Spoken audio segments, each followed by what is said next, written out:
The brother asked two questions.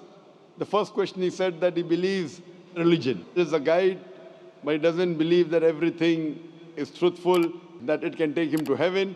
He wants to know what is the position of Islam and can Islam take him to Jannah, and what is the Quran?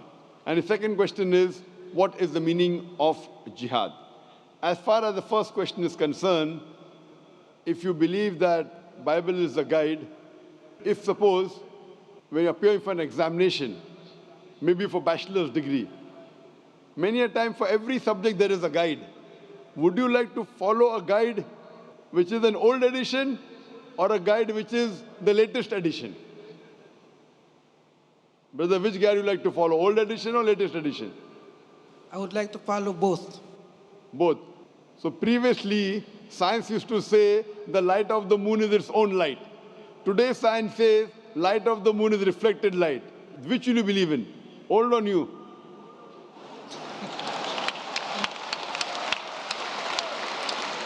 Brother, you're from Philippine. I thought Filipinos were intelligent people. Which will you follow, old or new? Previously, people thought the world was flat. They did not go too far lest they would fall over. Today, science says that the world is spherical. Which will you believe, flat or spherical?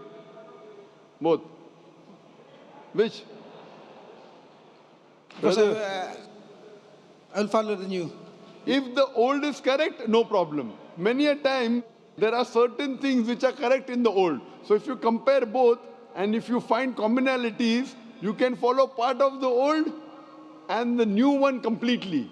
But you should verify whether the new one is correct or not. The earlier question asked by the brother, how do you come to know this guide is truthful? And I told you that today, with the help of science, we can prove the only religious scripture which is 100% perfect and matches with established scientific fact, it is the Quran.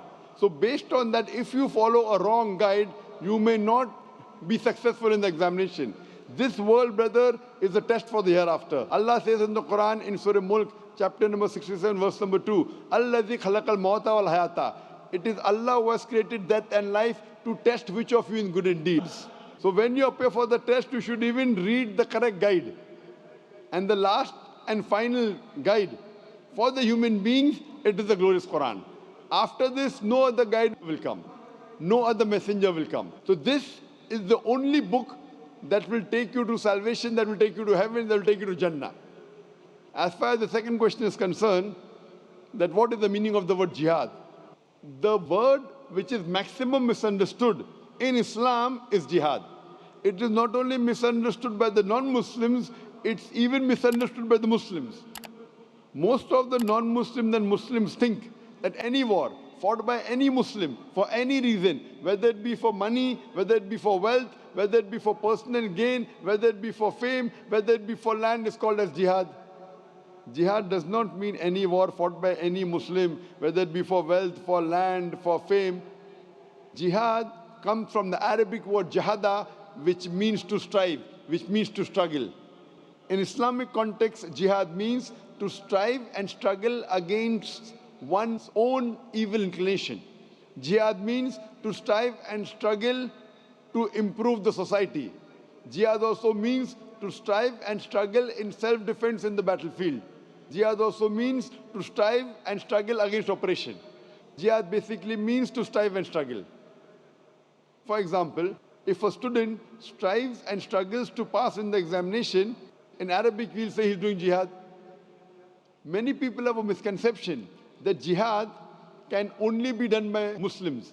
There are no less than 2 places in the Quran which say that even non-Muslims do jihad. Allah says in the Quran, in Surah Luqman, chapter number 31, verse number 14, we have enjoined on the human beings to be kind to the parents. In travail upon travail the mother bore you, and in pain did she give you birth. The next verse, Surah Luqman, chapter 31, verse number 15 says, but if your parents do jihad, strive and struggle to make you worship somebody else besides Allah, of which you have no knowledge, do not obey them, but yet live with them with love and compassion. Quran repeats that message in Surah Ankabut, chapter 29, verse number 8, that Allah says we have enjoined on the human beings to be kind to the parents. But if their parents do jihad, strive and struggle to force them to worship somebody else besides Allah, then don't obey them. Here Allah is talking about non-Muslim parents who are forcing their children to do shirk, to worship somebody else besides Almighty God. So here Allah is saying that the non-Muslim parents are doing jihad, but this jihad is jihad fi sabilillah shaitan. What we Muslims should do is jihad fi sabilillah. So whenever the word jihad is used, it is normally used and understood that it is jihad fi sabilillah unless otherwise. So jihad basically means to strive and struggle. And many a time, the Orientalists, they translate the word jihad as holy war. Holy war in Arabic is harbun muqaddasa. This word harbun muqaddasa does not exist anywhere in the Quran. It does not exist in any hadith of the Prophet. This word holy war was first used to describe the Crusaders. The Crusaders, who spread the religion of Christianity with force and killed thousands of people to spread the religion. Today, this word is used for Muslims, for Islam, which is totally wrong. Nowhere does the Quran say that jihad means holy war. And Quran is very explicit. Allah says in the Quran in Surah Ma'idah chapter 5 verse number 32 that if anyone kills any other human being, whether it be a Muslim or non-Muslim, unless it be for murder or for spreading corruption in the land, it is as though he has killed the whole of humanity. There is no religious book in the world which says that if you kill one human being, you have killed the whole of humanity. And if you save one human being, you have saved the whole nation. So how could such a religion which says you cannot kill a single innocent human being promote terrorism? This is mainly the work of the media which is spreading misconception about Islam. Hope this answers the question. That's right. So now do you believe that Islam is a religion of peace? Yes, yes. I truly believe. Do you believe in one God? Yes. Do you believe Jesus is God? As per my religion, yes. I believe He is God, He is Son of our Lord. Is there any text in the Bible where Jesus Christ, peace be upon himself, says any unequivocal, any unambiguous statement that you know of in the Bible where Jesus Christ, peace be upon himself, says that I am God, or where he says worship me? If you can point out any verse in the Bible, unambiguous, unequivocal, where Jesus Christ, peace be upon himself, says that he is God, or he says worship me, I will join you in your faith.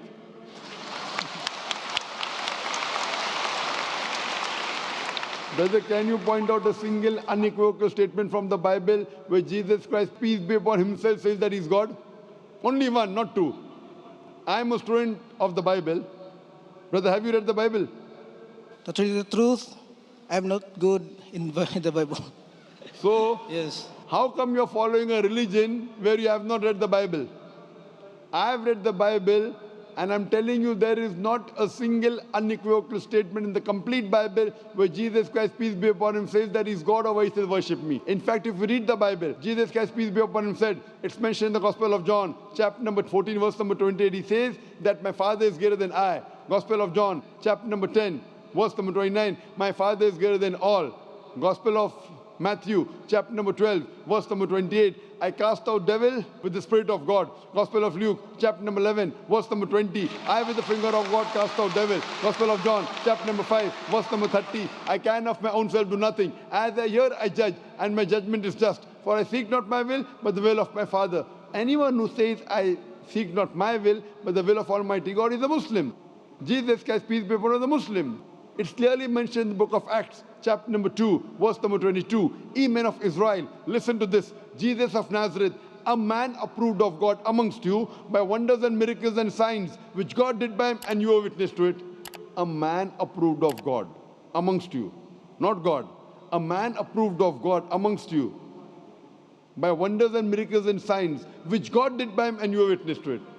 So when it's clearly mentioned in the Bible that Jesus Christ, peace be upon him, was a messenger of God, but not God, so how come you are believing he's God? Because it is what our religion teaches. Someone taught you. If someone teaches you that 2 plus 2 is equal to 5, will you believe in it? Yes or no? No, no, no. So now when I'm quoting you so many references from the Bible, do you think I'm lying to you? Maybe. Maybe. So what I request you, you go home and check all these references. Gospel of John, chapter 14, verse number 28. Gospel of John, chapter 10, verse 29. Gospel of Matthew, chapter number 12, verse 28. Gospel of Luke, chapter number 11, verse number 20. Gospel of John, chapter 5, verse number 30. And you take my DVD on similarity between Islam and Christianity. There are several references which can prove that Jesus Christ, peace be upon him, said that you should follow the last and final messenger, Prophet Muhammad, peace be upon him. And inshallah, you will be a better Christian.